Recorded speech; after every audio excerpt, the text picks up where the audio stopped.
We're always told that getting rich is this super complicated thing. But what if it wasn't? What if the path was actually a whole lot simpler than you think? In this explainer, we're going to break down the mindset and the strategy that really separates the wealthy from everyone else. And it all starts by, well, tearing up the old rulebook.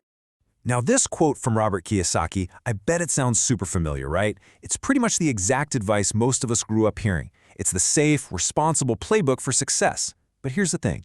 In today's world, a lot of these rules, they're just obsolete. Following them can actually hold you back. Let's start with one of the biggest myths, the idea that you should just save your money.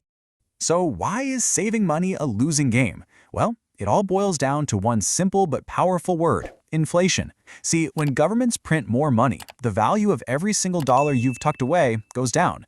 So while that number in your bank account might look the same, what it can actually buy is constantly shrinking. It's kind of like trying to fill a bucket that has a slow leak. To really get ahead, you need a completely different strategy. And that new strategy starts right here with this one fundamental concept. Seriously, forget all the complicated stock charts and market jargon for a second. It all comes down to this simple distinction. An asset puts money in your pocket, a liability takes money out of your pocket. That's it. Truly getting this is probably the single most important financial mindset shift you can ever make. And this right here? This shows you exactly how that mindset plays out in the real world. For the poor, income comes in and boom, it goes right back out to cover the bills. The middle class, well, they often buy liabilities that they think are assets, like a brand new car or maybe a house with a huge mortgage. But the rich, they do something totally different. They use their income to acquire more assets, things that generate even more income. And that creates this powerful, self-sustaining cycle of wealth. So here's the big takeaway. Just having a bigger paycheck is not going to make you wealthy. The goal isn't simply to earn more. It's to use what you earn to acquire more income-producing assets. You have to escape that hamster wheel and start building a machine that works for you. Wealth isn't just a number in a bank account. It's a system. And that system, it starts right between your ears. This quote from Myron Golden, man, it just captures this whole idea perfectly. Building wealth really begins with that mental shift. Once you understand the game, that the real goal is to acquire assets, you've pretty much already won half the battle. You become rich in your mind first, because you suddenly see the path. You know what you need to do.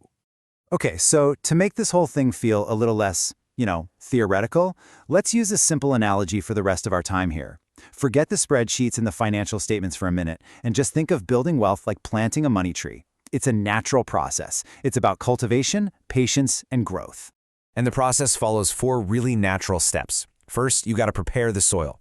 That means learning, getting some financial knowledge. Second, you plant your seeds. You use your money to actually acquire those assets. Third, and this is definitely the hardest part, you have to wait. You have to practice patience and let them grow. And finally, step 4, you reinvest the harvest. You take the income from your assets and you use it to plant even more seeds. That, my friends, is the magic of compounding.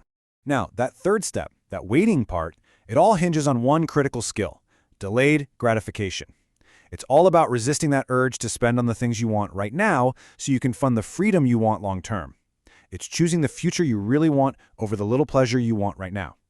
This discipline, this is the water and sunlight for your money tree. Without it, your seeds just aren't going to grow. And hey, speaking of things growing, if this whole money tree idea is starting to click for you, if you're maybe seeing wealth in a brand new light, do me a quick favor and hit that like button and let us know what you think in the comments. It honestly helps a ton, and it tells us we're on the right track with these explainers. All right, so now let's talk about the ultimate harvest. Because really, the goal here isn't just to grow one little tree for yourself. The real power comes when you grow a whole forest, when you create lasting wealth that can support your family for generations to come. But check this out. It's a pretty wild statistic. A staggering 85% of families lose their inherited wealth by the time it gets to the 3rd generation. So why does this happen? It almost always comes down to one critical mistake. And here's the mistake. They pass on the money, but they don't pass on the mindset. See, handing down cash is like giving someone the fruit from your tree. Sure, they'll eat it, but then it's gone.